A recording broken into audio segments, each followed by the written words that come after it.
Michael Verney is with us. Michael, good morning to you. How are you? Ger, how are you? Good. The county finals have really been ratcheting up the quality of play that we've been seeing in GAA. Early season, there's a lot of club games. Some teams are getting blown out. People weren't sure about this whole idea of a split season, but I think more people are coming around to it as the games have become that level where two teams, very evenly matched, unbelievable drama, and the weather's still good enough for us to be able to go, this is glorious sunshine. There's a bit of fly in the ball. Yeah, no more than the county campaign, I suppose, Ger. Like the early rounds of the Leinster Championship and the early rounds of Connacht, I suppose, wouldn't be hectic many years, but when you get to that last 16 or that last 8, you're getting games that are very, very hard to call in perfect conditions, and that's kind of what's happening at the moment. I think this weekend is the busiest weekend of county finals so far. Last weekend was a brilliant weekend. I was happy to be down in Thurles as the drama unfolded there between Killadangan and Lockmore Castellani. I'd never seen anything like it at club level, to be honest with you. There was 13 seconds between John McGrath's 65 going over the bar at one end and Brian Mallochny putting the ball in the net at the far end for Killadangan to win their first Tip Senior Hurling Championship in the most dramatic of fashion after a brilliant game, like massive high scoring. Lockmore hit a hat-trick in the first half and we're still beaten in the wind-up. But yeah, great drama, and the quality, I suppose it was probably only natural that the quality was going to increase as long as the weather doesn't tail off. The pitches are still in great order. Thurles was in superb order at the weekend. The conditions are still really good for hurling and football at this time of the year. So yeah, the quality has been brilliant, and what better advertisement for club action and club hurling in particular than last Sunday's Tip County final? Because it probably, in fairness, there were a lot of people who were wondering what the quality was actually going to be like, and there was definitely a core group of people who probably still needed to be won over to the whole notion of the split season. But games like this, let's spool forward to a point where we all live in a post-COVID land and we all have vaccines, where actually that's happening in May or June in glorious sunshine, and we've watched the thing evolve, and we know that there's going to be an intercounty, we know that there's going to be a club provincial championship and All-Ireland as well, and all of a sudden it was like, actually, they're All-Ireland contenders, what's going to happen in Kilkenny, what's happening in Limerick, what's happening in Galway, and suddenly the storylines begin to unfold, the narratives emerge, we know more about these club teams, we fall in love with these club teams, and there's a lot more to like about that.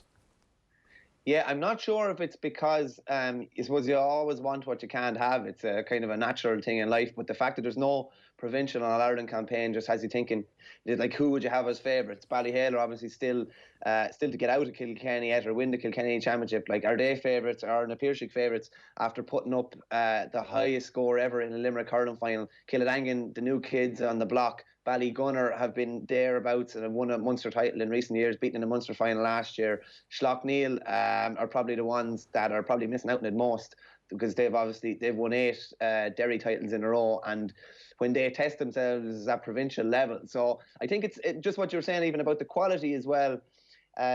No more than a county team, when you get 2 or 3 months where you're just with this squad, where you're just with your club squad, the standards will increase. Like, if you look at county action, it's a lot to do with conditions, obviously, but in January and February, the action is not great. Lads are only kind of getting fit. Systems and game plans are only being kind of bedded in. Whereas now, the clubs have been with each other the guts of about 3 months, and the quality is increasing probably every week as a result of that, just because they're solely with that squad. So yeah, it would be very exciting to be looking forward to a provincial campaign next year. I think next year's a really, really interesting one as well, in the sense that I was chatting to Mick Bohan recently, the Dublin ladies football boss, and he was just asking, like, what's going to happen in 2021? He kind of thinks that the plan, I know it's very, very hard to plan, but the plans for 2021 have a massive effect on 2020. So the All-Ireland football and All-Ireland hurling are going to be played, a week and a half before Christmas in 2020. Like, are those squads expected to roll on into the new year, start league action at the end of January, start of February? If they do, I think a lot of people will be fatigued, both mentally and physically, with it. Just the fact that it will be rolling the whole way through. You could be picking up an awful lot of injuries. You could have management teams stepping down just because it's so much pressure. So I think the whole COVID thing has had a massive effect on the landscape of the games, really, and the planning going forward. I just wonder what the 2021 season will look like. Well, that's a great point. Yeah. So, because the plan was that it was supposed to be the same as this year was supposed to be before COVID, right? Like 2021 is supposed to be untouched, and then the split season is going to be, if it comes, if it all gets voted through, the year after that, right? Yeah, that's right, yeah, that's right. So yeah. why not just bring everything forward and go, Special Congress has decided that the way to do it is next year is actually going to be the same as this year, where there will be a club season and an inter-county season. The club season is going to come first, the inter-county season is going to come second, and actually everything that we've learned from this year we're going to put into practice next year. Wouldn't that make the most sense? Well, I think it makes an awful lot of sense. Obviously, there's certain rules and championships are in place for a certain period of time. I believe the current championship setup, obviously it's been changed for this year, but I think that is to stay in place until the end of the 2021 championship.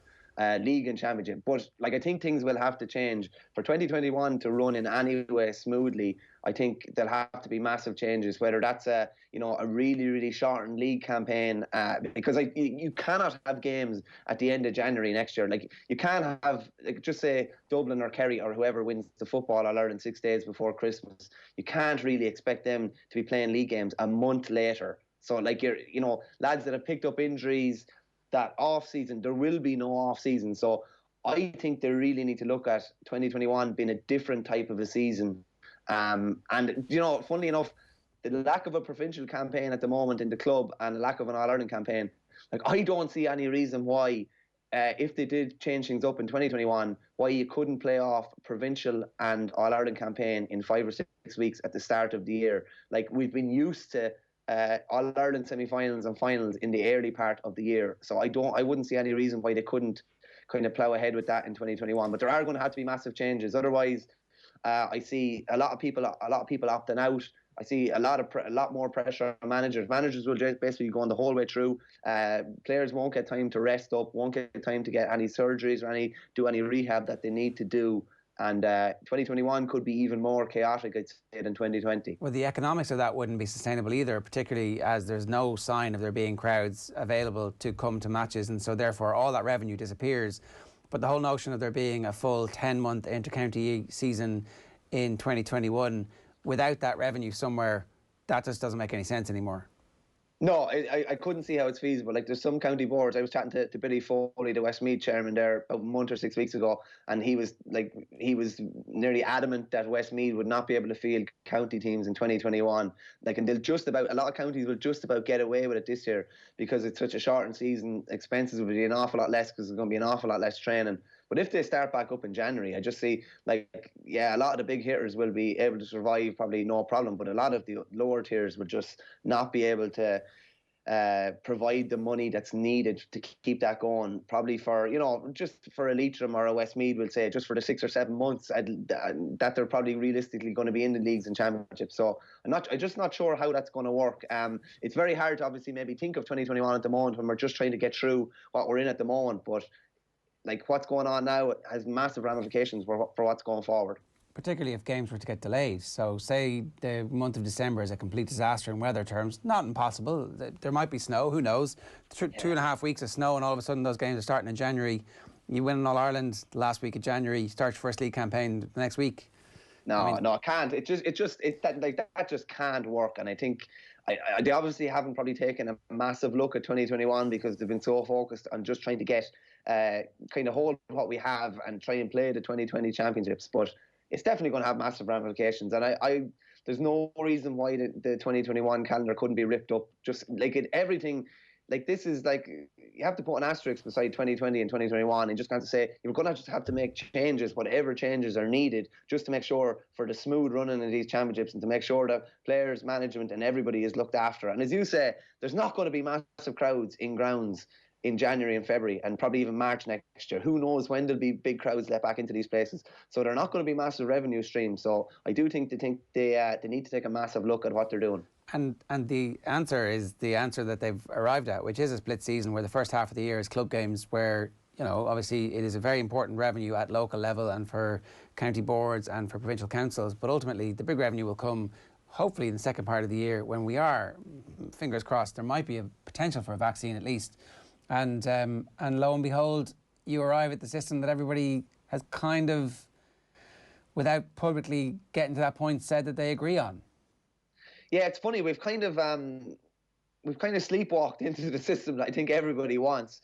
There was a debate about it, but it probably wasn't on the table. And the GPA, and probably the best bit of PR work that they've done in the last 20 odd years, I'd say, by actually suggesting that system, because I haven't heard anybody come out and say anything negative towards it, because it totally makes sense. And with the way things were going on, the fact that we were in the middle of a club season, and everybody, as I said before, 100% of players are club players, and they're all very happy with the club season. They're happy with not having pressure, not having county pressure coming on, not being pulled away to county training, not being pulled away to county matches. They're happy to be in with their clubs again. And I think we've fallen on a system that I think will work efficiently for both club and county, and allow, I suppose, the clubs that provide all these county players to get their chance at it as well, and get a fair chance at it with their county players, with the availability of their county players. So I think, we've kind of sleepwalked into the perfect system, I think.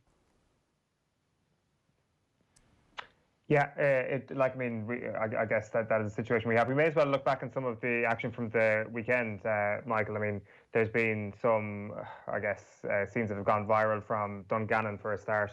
The thing that preceded that, though, which I just want to get your take on, is the penalty shootouts. Like, I'm not sure how many of these you've seen over around the country for watching streams of club games over the last little while.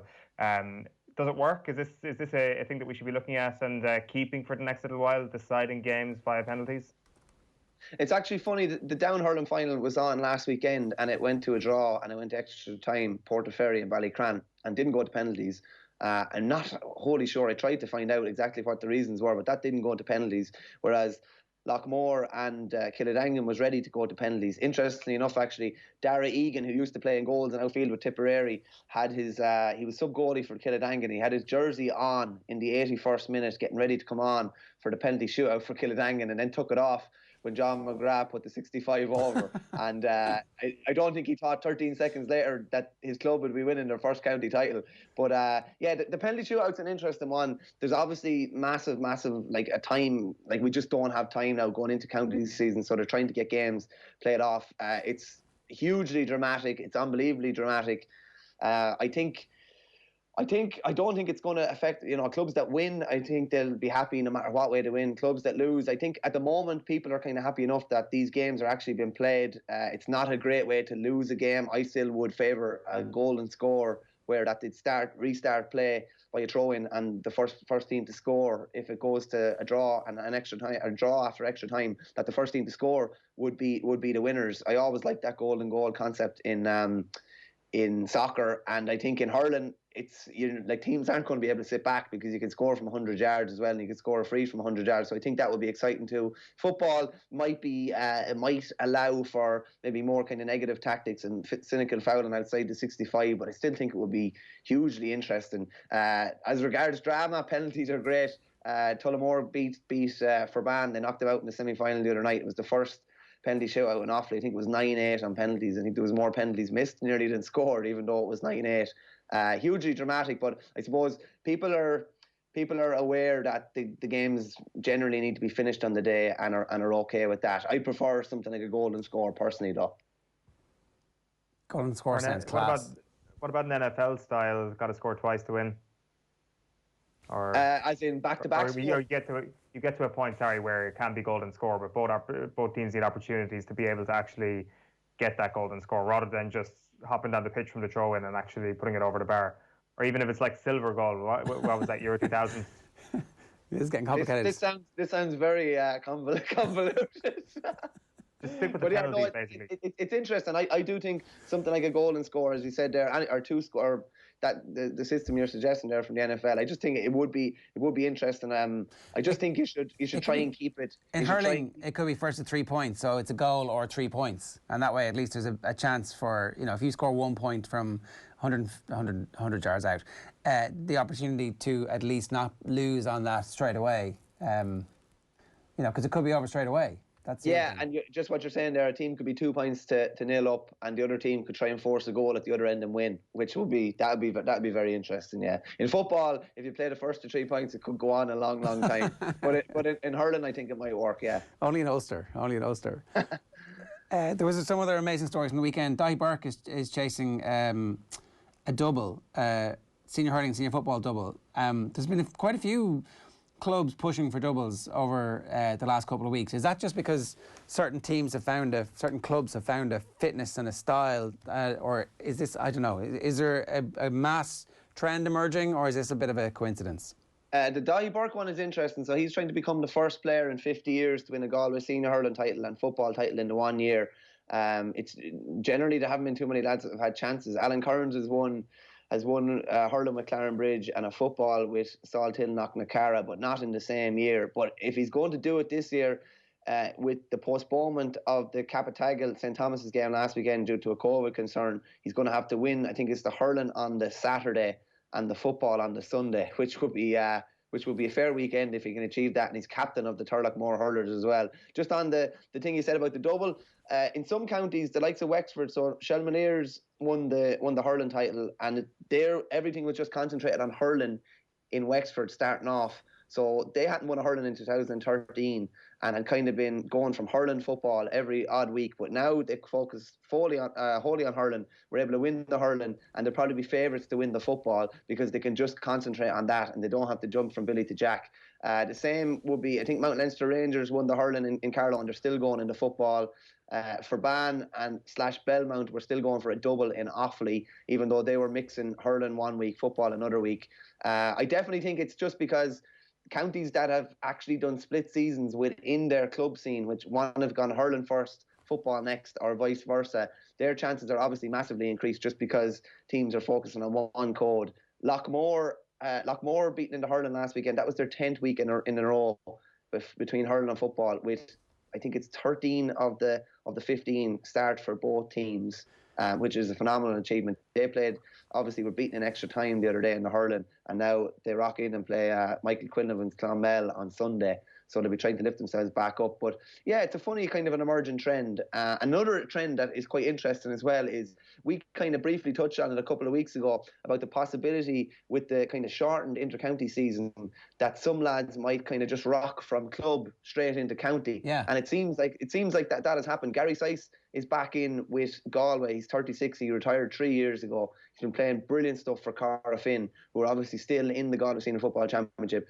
But he's been called back in by Pádraig Joyce because he's obviously not going to have a massive pre-season.